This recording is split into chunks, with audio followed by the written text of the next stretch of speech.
Do not dye your hair immediately after.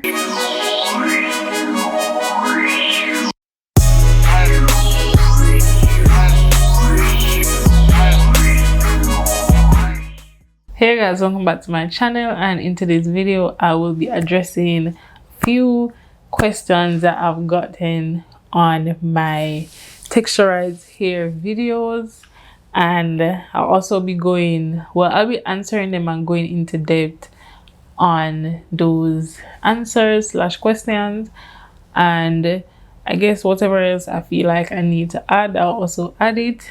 Also, if you aren't subscribed and you're watching this and you've already watched all my other texturized hair videos and you're still not subscribed, why are you not subscribed?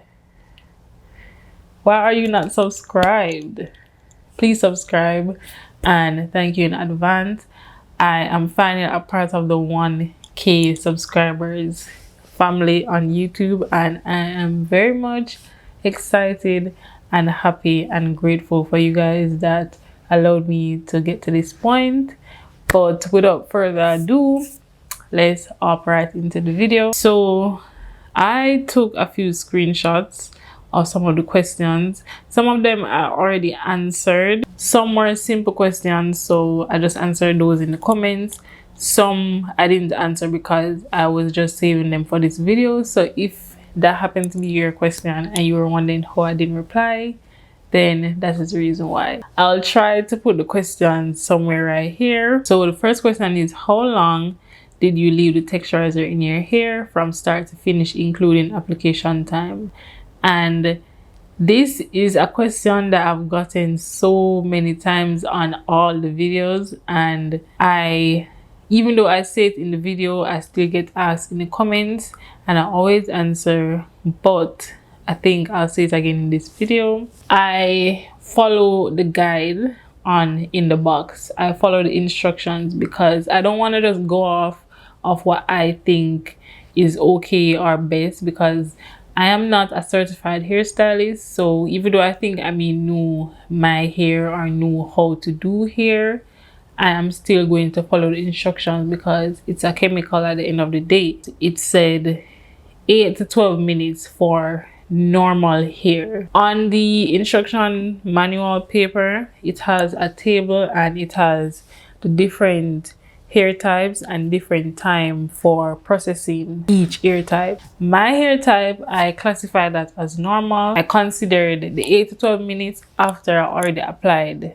the texturizer, because honestly it probably will take you 8 to 12 minutes to put the texturizer in your hair. So it's not like you should put it in and then immediately wash it out. Of course, it has to be there for a while. So the 8 to 12 minutes was my processing time, and I didn't really time the application, but I also didn't try to be in one section for too long. I just put it there and moved on. Next question. Your hair is always so nice. Thank you. If your hair is too thick and it's a lot, try getting someone to help you to do it, and maybe it will be quicker, but I don't recommend that you apply the texturizer for more than 10 minutes or 5 minutes. I really don't recommend it, because one section is gonna be totally processed by the time you're finished the whole entire head, and then by the time you're finished waiting for the whole head to process, one side is gonna be very much processed and you may get breakage or it may burn you or anything. So just keep that in mind. Honestly, the first time I did it, I didn't deep condition after, because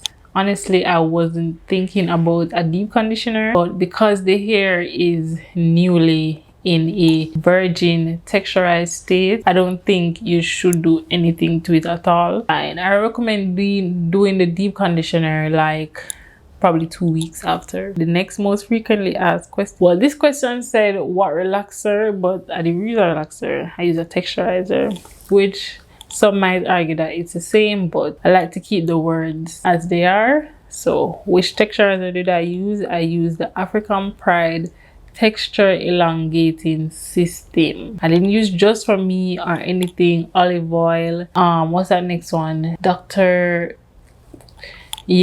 I use African Pride Texture Elongating System. This comment right here, I didn't even comment on it because this was the comment that made me want to do this video, because she made a good point and she hit the nail right on the head. All of what she said was very true.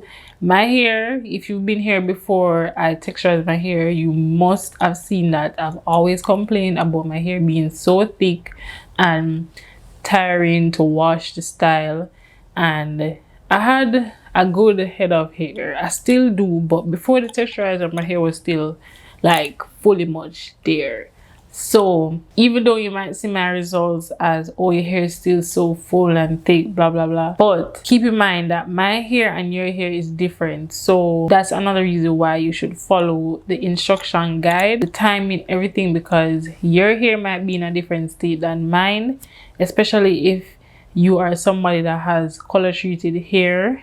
You may not want to do a texturizer. You may want to grow your hair out for a while, and if your hair is not healthy, it won't give you good results, because what the texture elongating system is doing is making your hair looser. So if your hair is already fine and brittle because of whatever state it was in before, it's only going to get worse. It's not going to build the curls, it's not going to make the curls. The curls already have to be there for it to have something to loosen or elongate, if you get what I'm saying. How long should you texturize your hair after the first application?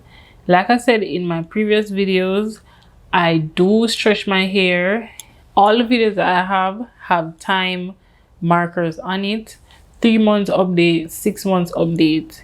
I stretch my hair as long as possible, for as long as I can, and I try to do protective styles like this, so I'm not stuck with having to always manipulate my hair, always have my hair out, exposed, or anything like that. So try to stretch your hair for as long as possible, because you don't want your hair to be dependent on the texturizer. And the more you put the texturizer on, is the more your hair will be more prone to breakage because of the constant chemical going on it. Does the amount of time you leave it before rinsing affect how loose the curls would be? Yes, it does, because if you don't follow the timing instructions on the paper, your hair will most likely be very much straight at the end of it, which is not what you want. Because if that's what you want, you would have went and bought a relaxer. So the time does matter. It does affect how curly or straight your hair will be. And in the first video that I did, when I first did it, I did have my hair, like, I was always looking at it to see how it was coming. I was still looking to see if the waves was there, and I didn't really hesitate when I felt like. Also, follow your guts. If you feel like you need to wash it out, wash it out.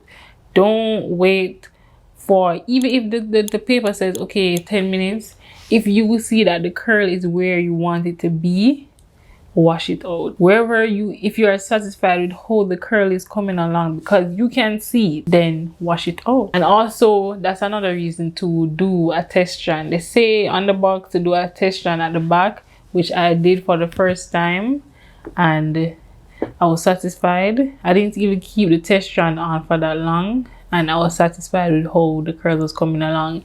And I think that's another reason why my hair still looks quote unquote the same, because I didn't keep the texturizer in for that long. And you only need to use 1 box. No need to use 2 boxes. Even if your hair is a lot, I don't think you should be using 2 boxes, because that's double the chemicals and double everything. So just try to stick to 1 box. Even when I had done it the first time, I was very shocked at how small the container was, and I thought that it would have been done before I finished my whole head. It worked out, and it has been working for the 2 times I did touch up my hair. Okay, I also want to dye my hair. Do I have to wait? Yes, please wait. Do not dye your hair immediately after. Don't do anything after doing it. They give it 4 weeks to a month just to be safe, because this is chemical going on top of chemical.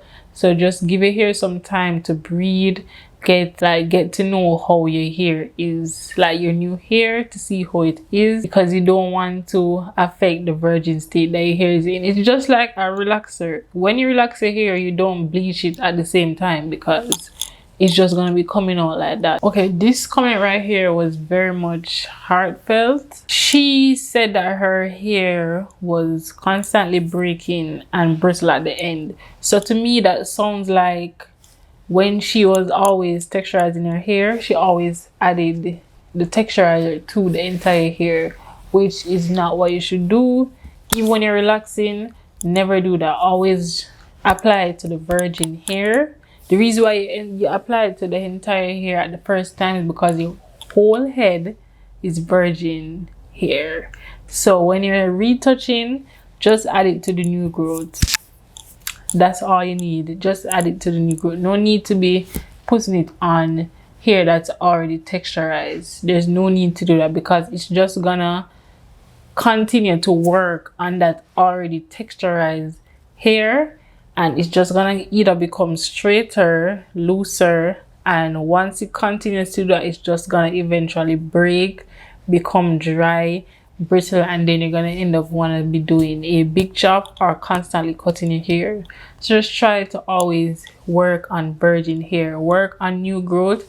And that's also another reason why I always say stretch your hair for as long as possible, so you can see like the visible difference from your new growth to your hair that's already there. Like the difference will be there, like your hair, your comb will be stuck on it, and then once you pass it through, you'll feel the difference. It's gonna be two different textures, so you always know where to stop when you're applying the texturizer. Okay, so this person wanted to know if in the long run all the curls from her texturizing her hair would be gone. And no, it won't be gone, because it's permanent until you cut it off, basically. So if you do it one time and you say, okay, I'm not gonna do it again, you just need to continue growing out your hair until you can clip it off. Just like when you're transitioning from relaxed to natural hair, it's basically the same thing.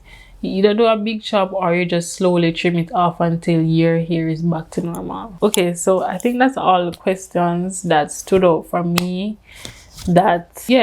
Those are all the most common questions that I got, at least the ones that I could manage to find for this video. So if you guys have any other questions that you like to get answered, I'll be glad to answer them. No questions asked. So yeah, I hope this video answers some of you guys' questions, and I hope this video finds the right person.